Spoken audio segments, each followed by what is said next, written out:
Buenos días de nuevo, hermanos. Pues abran sus libros en la sesión número 5. La semana pasada, ¿quién recuerda el tema de la semana pasada? Seguramente lo recuerda Beto porque él lo dio. ¿Cuál es el tema de la semana pasada? La vida llena del Espíritu. Tuve la oportunidad de verlo ya grabado y pues una de las cosas que estuve escuchando y de la enseñanza es que el Espíritu Santo se nos ha dado como un regalo. Él ha venido a hacer morada en nuestros corazones y por medio de Él podemos recibir el poder del Espíritu Santo para ser transformados y vivir de acuerdo a la voluntad de Dios y cumplir los planes de Dios.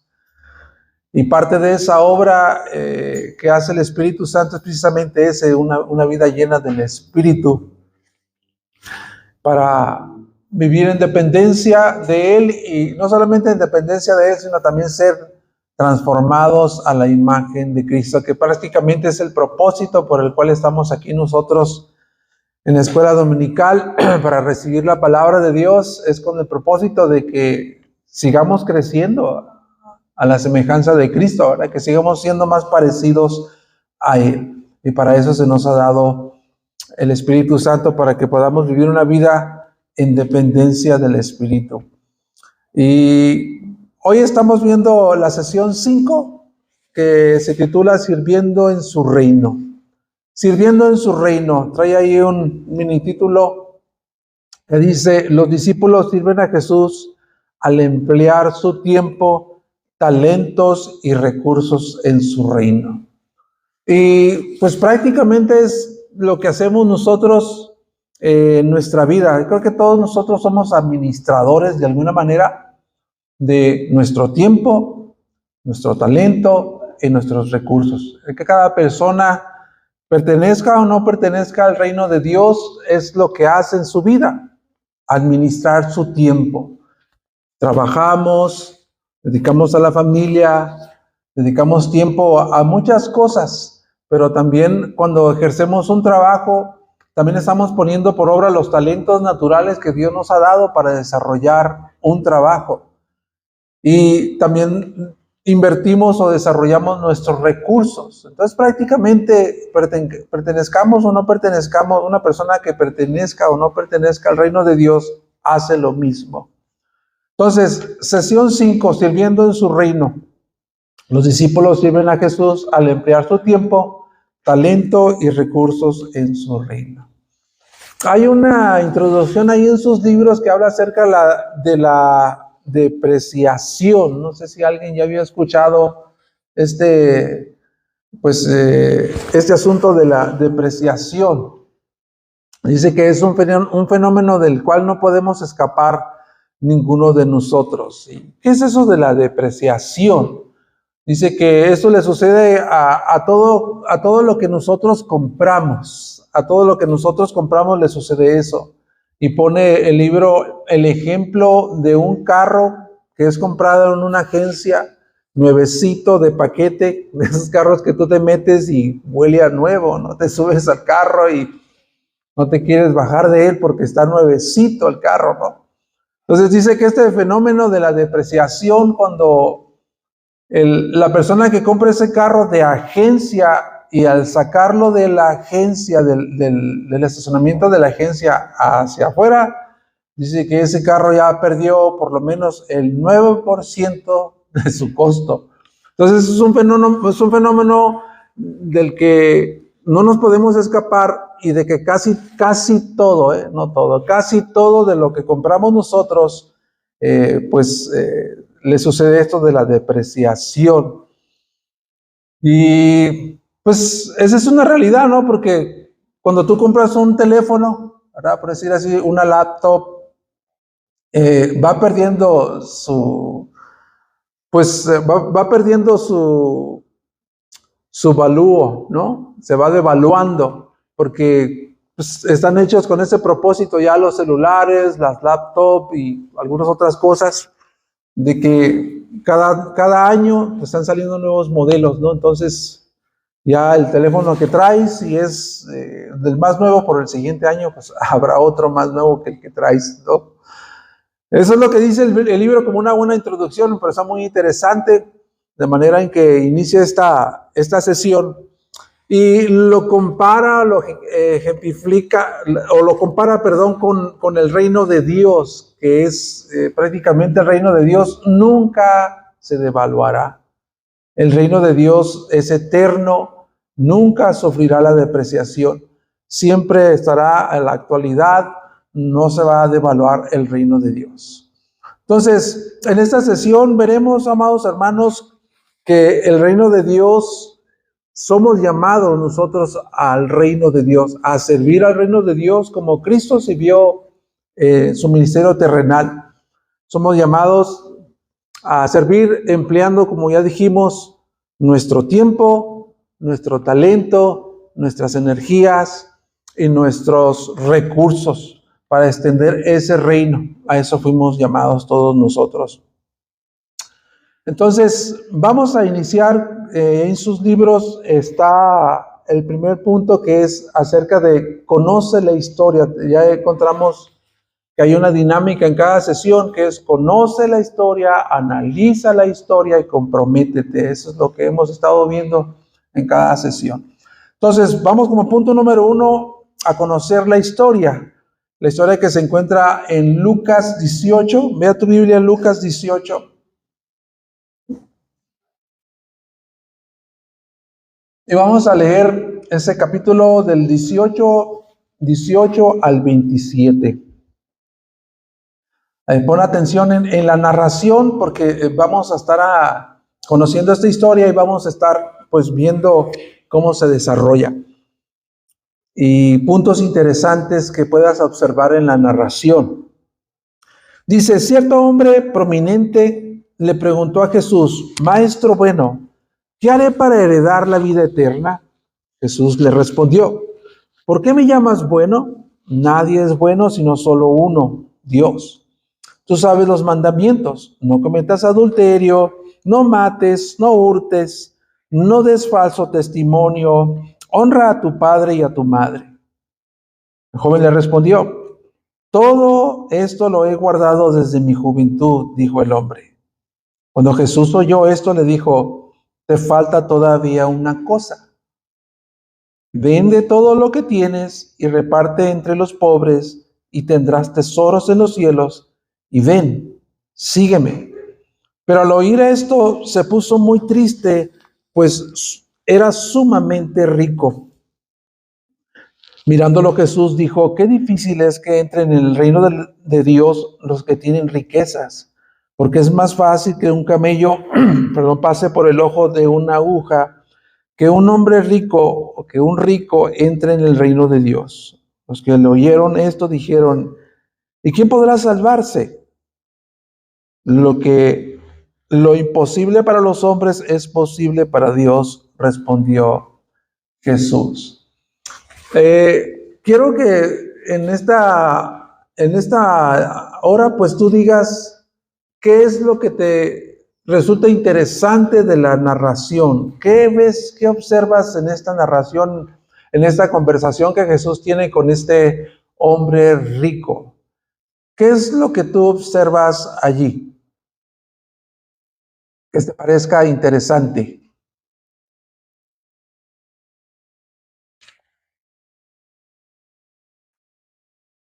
Este hombre era sumamente rico.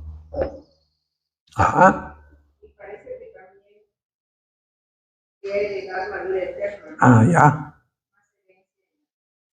Ok. Es un hombre rico que tiene interés por la vida eterna, ¿verdad? Es un hombre rico que tiene interés por la vida eterna. Y cuando se encuentra con Jesús, ¿qué es lo primero que le dice a Jesús? Maestro, ¿qué es lo que debo hacer yo para heredar vida eterna? ¿Cuál fue la respuesta de Jesús? ¿Qué le dice Jesús?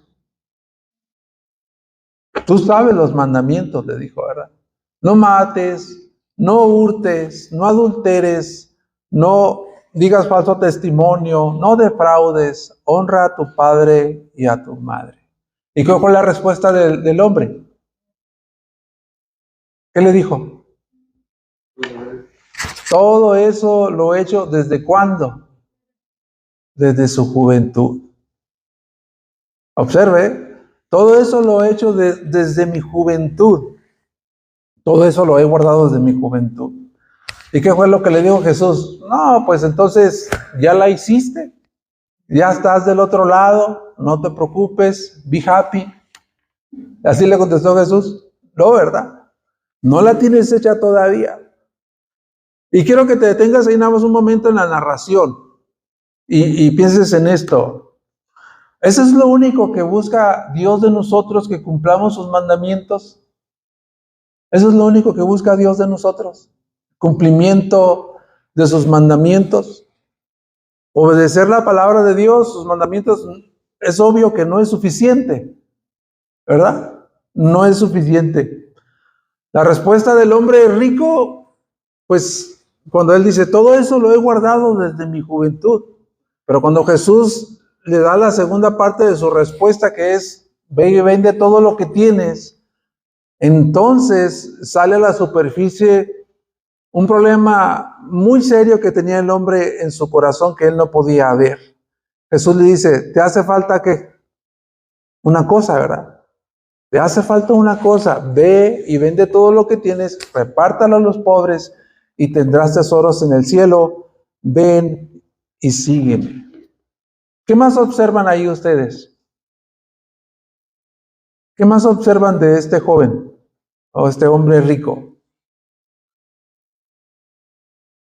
Tiene interés en la vida eterna, ¿verdad?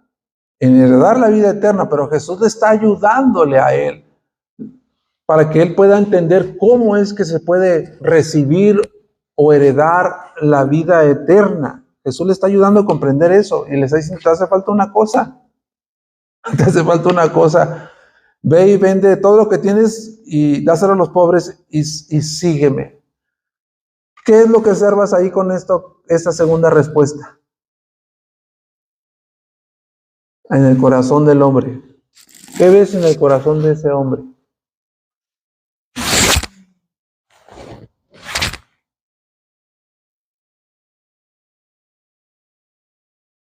Jesús está viendo algo en su interior, ¿verdad? Algo en su corazón y él trata de ayudarle a sacarlo fuera de su corazón para que él entienda. Y le dice, ¿sabes qué? Todas esas posesiones que tú tienes, véndelas, repártelas a los pobres y ven y sígueme. Prácticamente Jesús le está diciendo a este hombre, reemplaza ese apego que tienes a las cosas materiales por un apego mayor, que es un apego hacia mí. O sea, haz una transacción, entrega todo lo que tienes para recibirme a mí. Es como, a lo mejor un ejemplo, ¿no? Un ejemplo que puede ayudarnos a lo que Jesús le está diciendo a este hombre. Por ejemplo, alguien que está tratando de cruzar de un lugar a otro con una carreta llena, completamente llena a su capacidad, y está pasando por un puente colgante. Está pasando por ese puente colgante y de repente pues el puente empieza a rechinar, ¿no? Como que ya está a punto de caer, de romperse, y él necesita sacar toda la carga que lleva en esa cajeta, esa carreta, tiene que sacar toda esa carga para poder cruzar al otro lado y poder conservar su vida para no caer al precipicio. Es más o menos algo lo que está diciendo Jesús. Necesitas despojarse de todo esto para que puedas heredar vida eterna y conservar tu vida, salvar tu vida, recibir vida eterna. Entonces Jesús está diciendo prácticamente a este hombre, te hace falta una cosa, y esa cosa que te hace falta soy yo. Porque la única forma para entrar al reino de los cielos es a través de Jesús. Quiero hacerte una pregunta. ¿Jesús condenó la riqueza de ese hombre? ¿Por qué no? ¿Qué observas ahí? Como dices, no era su riqueza como tal el problema, era su apego, era su Dios. Y siendo su riqueza su Dios, no pudo servir y amar adecuadamente a Jesús. Tiene que tener un reemplazo de dioses Sí, para tener la vida eterna. exacto. Estaba atado a las posesiones, ¿no? Estaba atado a las posesiones y al dinero. Entonces, esta lección, hermanos, que le hace ver el Jesucristo al hombre rico es fundamental para nosotros.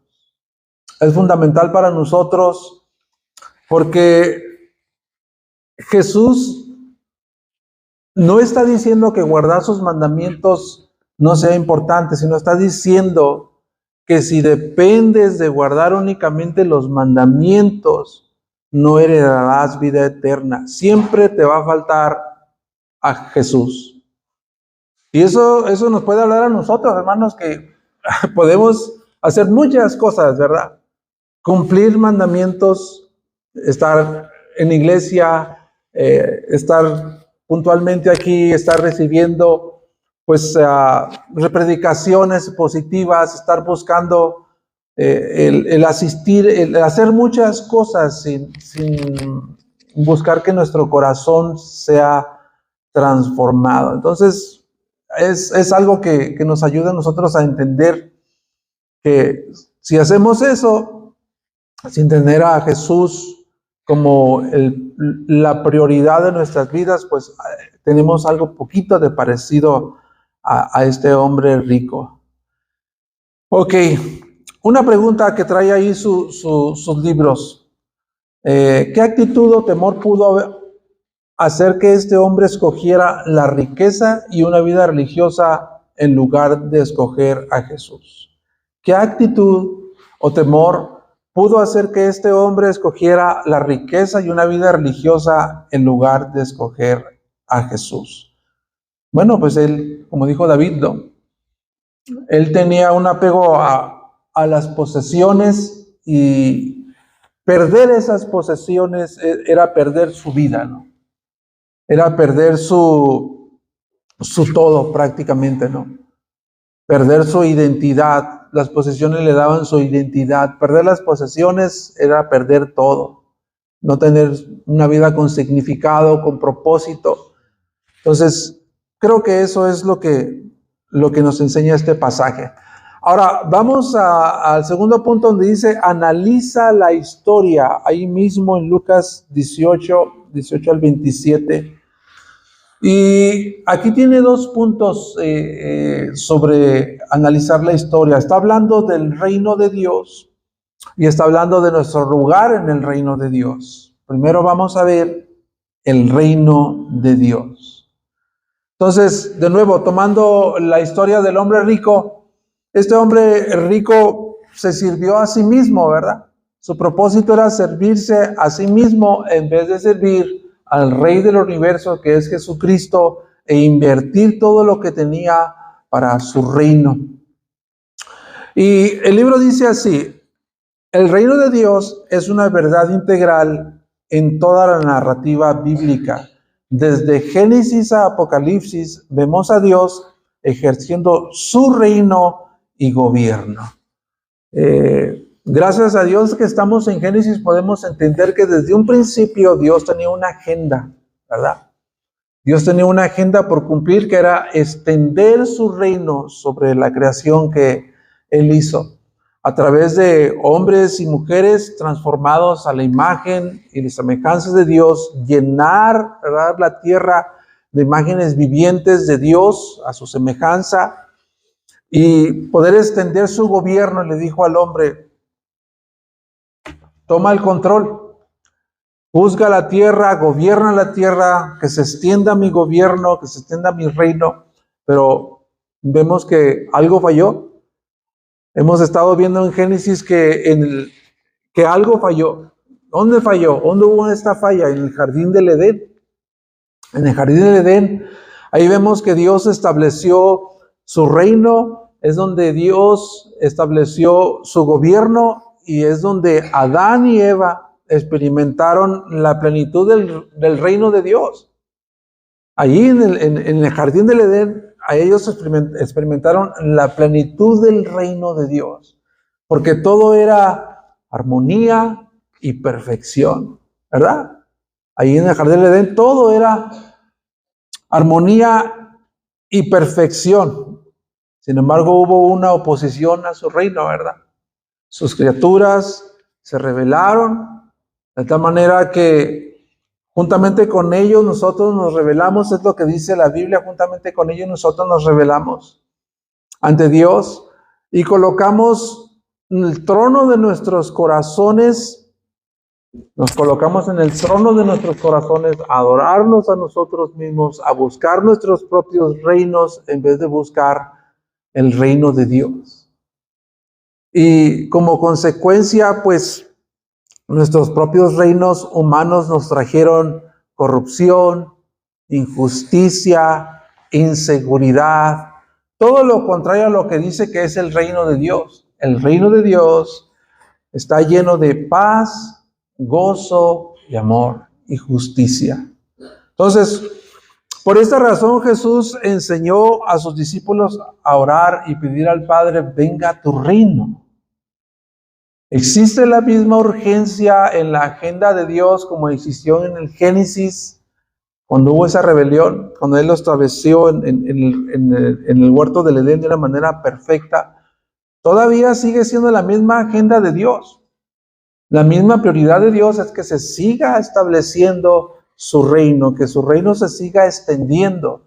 Y Jesús les dice eso a sus discípulos. Ustedes cuando oren, van a orar de la siguiente manera.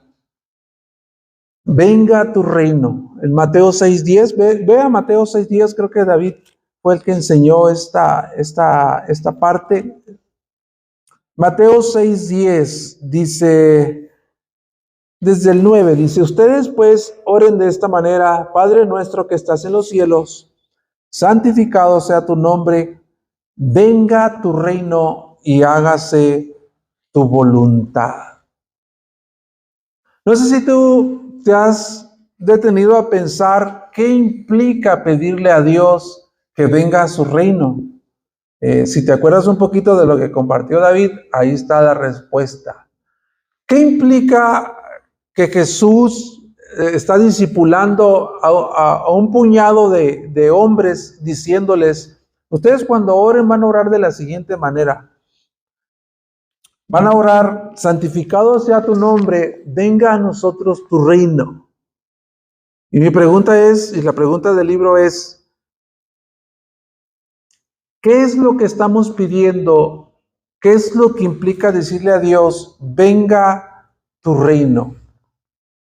¿Qué crees que está implicado en la oración que tú puedas estar dirigiendo a Dios diciéndole, venga tu reino? ¿Qué estamos diciendo? ¿Qué le estamos pidiendo a Dios al decirle, venga tu reino? Le voy a dar la oportunidad a 2 o 3 que quieran participar con esa respuesta. Ánimo. Sí, que venga su gobierno. Ajá.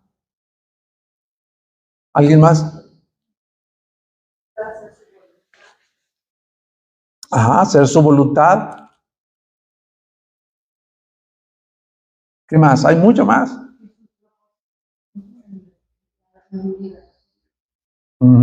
Que sus propósitos, sus planes se cumplan en nosotros, son perfectos. Bien, entonces, si entendemos que todo lo que ustedes acaban de dar como respuesta implica decirle a Dios, venga a tu reino, que tus planes se cumplan en nuestras vidas, que tu gobierno se siga estableciendo en nosotros, el hacer tu voluntad, ¿cuáles serían entonces evidencias? ¿Cuáles serían algunas evidencias que el reino de Dios está obrando en nuestras vidas? ¿Cuáles serían algunas de esas evidencias? Bueno, una de ellas sería que estamos aquí, ¿no? Estamos interesados.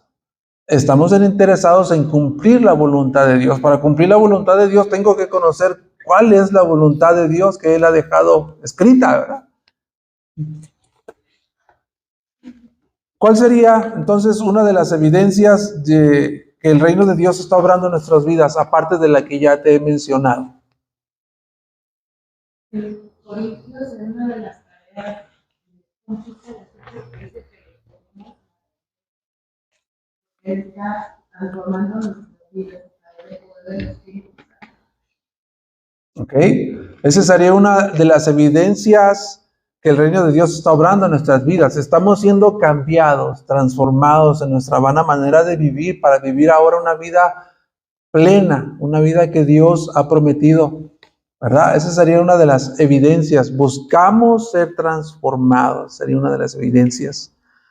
Bien, vamos al segundo punto y aquí va a haber un poco más de respuestas acerca de cuáles serían esas evidencias en nosotros. Y el punto B de este punto de analiza la historia es nuestro lugar en el reino de Dios. Nuestro lugar en el reino de Dios. Su libro dice que cuando Jesús vino a la tierra, Él inauguró una realidad nueva y permanente del reino. ¿Cómo la inauguró? ¿Cómo es que Él la inició? Bueno, cuando Él empezó su ministerio terrenal, las primeras palabras que salieron de la boca de Jesucristo dijo: arrepentíos porque el reino de Dios se ha acercado. ¿Y cómo la inauguró? Pues trayendo señales de lo que Él venía a hacer como el Mesías. Una de las cosas, muchas cosas que Él hizo, pues fue perdonar los pecados, ¿verdad? Perdonar los pecados, de regresar la vista a los ciegos, levantar a los muertos, resucitar a los muertos. Entonces, de esta manera Jesús estaba estableciendo o inaugurando una realidad nueva y permanente, que el reino de los Dios se había acercado. Él dijo: el reino de Dios está entre ustedes. En una ocasión que Él les dijo: si los ciegos están siendo sanados, ¿verdad? Si están siendo perdonados los pecados, el reino de Dios está entre ustedes, haciendo milagros, prodigios y maravillas. Entonces, Jesús estableció la llegada del reino de una manera diferente, permanente y nueva en su ministerio terrenal. Pero lo más asombroso de esto es de que Él lo inaugura, hace la inauguración y nos invita a nosotros. Eso es lo más sorprendente. Nos invita a nosotros a que nosotros también seamos agentes de su reino o embajadores de su reino, del reino de Dios en la tierra. La Biblia dice que a nosotros se nos ha dado el ministerio de la reconciliación. Creo que está en 2 de Corintios capítulo 5. Vamos para allá. Si no me equivoco, está en 2 de Corintios capítulo 5.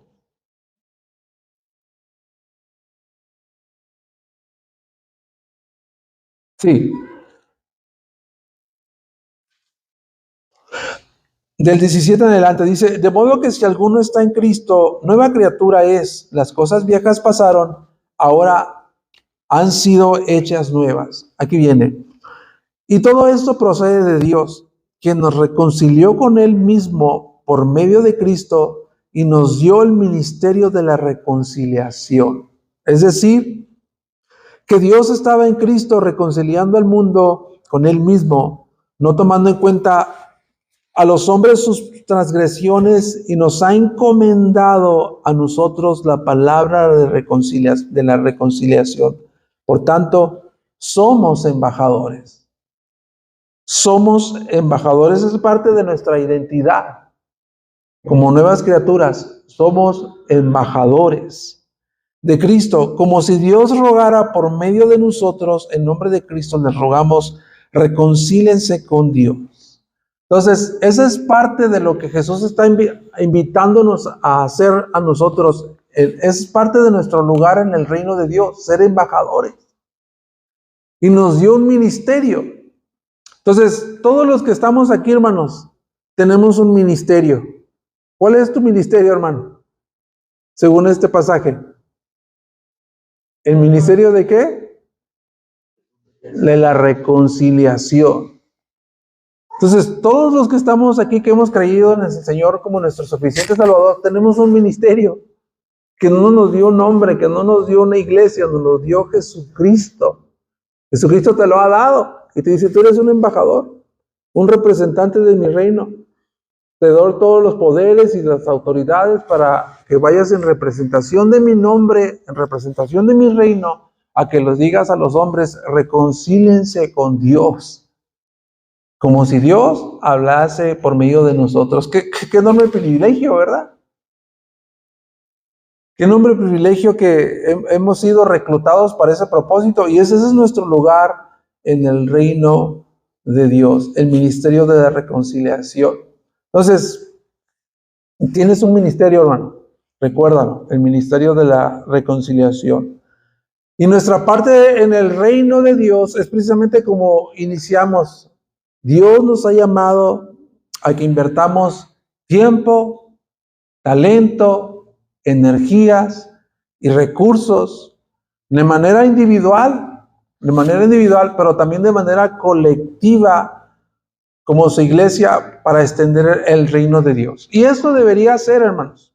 Eso debería de convertirse cada día más en nuestra pasión de cada uno de nosotros. Eso debería de convertirse en nuestra pasión, de que Dios de manera progresiva alimente nuestros corazones de tal manera, con su palabra, de tal manera que nosotros tengamos esa ambición de que el reino de Dios se extienda. Debería ser nuestro ferviente deseo que el reino de Dios se extienda, que Dios continúe reinando como rey en su reino. Y la vez pasada que que David habló acerca de esta oración de Mateo, él habló acerca de que nuestras oraciones están muchas veces enfocadas, no diciéndole a Dios, venga a tu reino, ¿no? Nuestras oraciones muchas veces están enfocadas en nuestras necesidades, en nuestros planes, en nuestras aspiraciones. Ojo, que son legítimas. Dios no está peleado por ninguna de esas cosas que nosotros buscamos aquí en nuestra vida terrenal. Satisfacer nuestras necesidades, cumplir nuestras metas, nuestras aspiraciones, nuestros planes, todo eso es legítimo, hermano. Dios no está peleado con eso. Pero no deben de ocupar el lugar en el cual Dios te ha llamado a ser un agente en su reino, ¿verdad? No deben de ocupar, no deben desplazar la prioridad que es extender su reino. Y todos nosotros también, de alguna manera, enfrentamos situaciones que nublan esa prioridad, problemas. Vivimos en un mundo caído y todos nosotros enfrentamos circunstancias adversas, conflictos que nublan ese propósito, ¿verdad? Esa prioridad de la búsqueda del reino de Dios. Por eso en Mateo 6:33 dice, busca primero el reino de Dios. Busca primero el reino de Dios. Y está hablando en el Sermón del Monte acerca de todo lo que nosotros buscamos, ¿verdad? Que es el calzado, el vestido, la comida, la salud, el bienestar. Todas estas cosas buscamos nosotros, pero Jesús como que nos reenfoca y nos dice, pero primeramente busca el reino de Dios. Y todas las demás cosas Dios las va a añadir, Dios te las va a dar, porque Él conoce que tenemos necesidad de eso. Y como un Padre Celestial, amoroso, bondadoso y compasivo que es de nosotros, Él las va a suplir. Entonces, esa es parte de nuestro lugar en el reino de Dios. Pero tengo una pregunta más. Estamos hablando acerca del reino de Dios. ¿Dónde está el reino de Dios? Esa es una pregunta. ¿Dónde está el reino de Dios? ¿Dónde se encuentra el reino de Dios? Voy a dar la oportunidad a dos que respondan esa pregunta. ¿Dónde está o dónde se manifiesta el reino de Dios? Ánimo.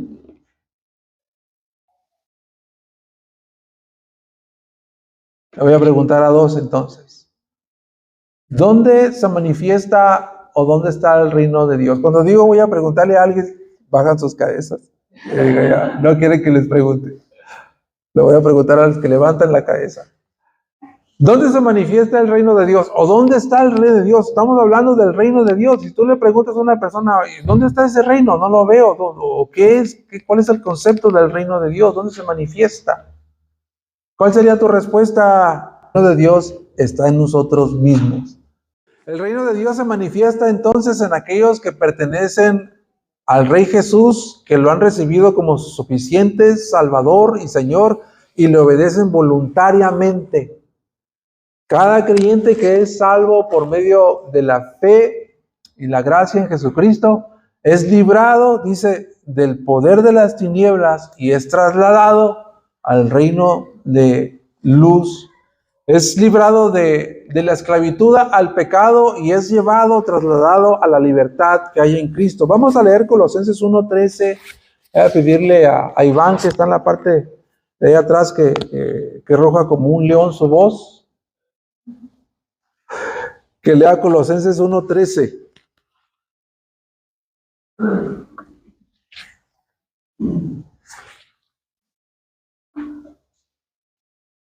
Porque Él nos libró del dominio de las tinieblas y nos trasladó al reino de su Hijo amado. Muy bien. Porque Él nos libró del reino de las tinieblas y nos trasladó al reino de su amado Hijo. Entonces, aquí está la respuesta, hermanos, a la pregunta: ¿qué implica pedirle a Dios, venga a tu reino? Ahí está la respuesta en ese versículo. El decirle a Dios, venga a tu reino en la tierra, estamos pidiéndole que más almas sean salvas. Eso es prácticamente lo que estamos pidiendo.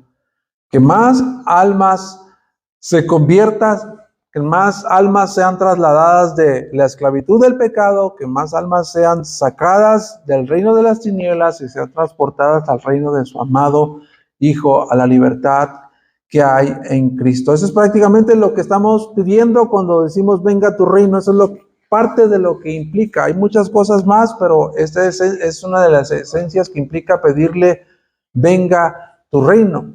Entonces, cuando estamos pidiendo a la manera en que Jesús dijo que oraran sus discípulos, hay una implicación misionera y evangelística, ¿verdad? Esa oración implica que necesitamos ser misioneros en nuestros propios campos, de, ya sea de trabajo. Donde tú te encuentras trabajando, ese es tu campo misionero. Donde tú vas a la escuela, ese es tu campo misionero. Donde Dios te ha puesto a vivir con tus vecinos, ese es tu campo misionero. Entonces, pedirle a Dios, venga a tu reino, implica hacer misiones, hacer evangelismo para traer nuevos convertidos, nuevos hijos de Dios, nuevos ciudadanos del reino. Entonces, hay una pregunta que viene en el libro, y aquí sí lo voy a escuchar a varios. ¿Cómo sería para nosotros invertir más en edificar el reino de Dios en lugar de edificar nuestros propios reinos? No me diga, repítame la pregunta. ¿Cómo sería para nosotros invertir más en edificar el reino de Dios? A ver, dígame alguien. Yo creo que más que nada una de las cosas es el tiempo, de que podamos también nosotros de esa forma invertir tiempo en las personas, que podamos compartir a alguien, pero de la misma forma no se quede en eso, solamente compartirle, darle un seguimiento, que eso implica también parte de nuestro tiempo. Y también a veces implicarle el dinero, porque si la persona lo invitamos en la tarde, cuando la persona tenga tiempo, es estar a disposición de lo que también pueda. Nosotros tener ese tiempo para hacerlo. Excelente respuesta. Nosotros hemos estado hablando aquí acerca de que el proyecto de transformación que Dios tiene para cada uno de nosotros es un proyecto en comunidad. Nadie va a poder ser transformado a la imagen de Jesucristo mientras no esté comprometido con una iglesia local donde sea parte del cuerpo de Jesucristo, y el resto del cuerpo está diseñado para precisamente eso, ayudarnos unos a los otros. Como dice Efesios, que un miembro produce crecimiento a otro miembro produce crecimiento a otro miembro, todos se van alimentando, se van nutriendo de hablando la verdad en amor, hasta que todos crezcamos a la altura o la semejanza de Cristo. Entonces, esa es una excelente respuesta, porque como dijimos al principio, Jesucristo nos ha llamado para que invirtamos tiempo, talento, recursos, energías en su reino. Entonces, ¿cómo se vería para nosotros, o cómo sería para nosotros invertir más en edificar el reino de Dios? Pues se vería en eso, ¿no? En nuestro tiempo, en nuestros recursos, en nuestra energía. Invirtiendo más en eso es dando testimonio de que el reino de Dios se está expandiendo dentro de nosotros y está saliendo fuera de nosotros. Entonces, finalmente, hermanos, el reino de Dios, dice sus libros, tiene también una agenda escatológica.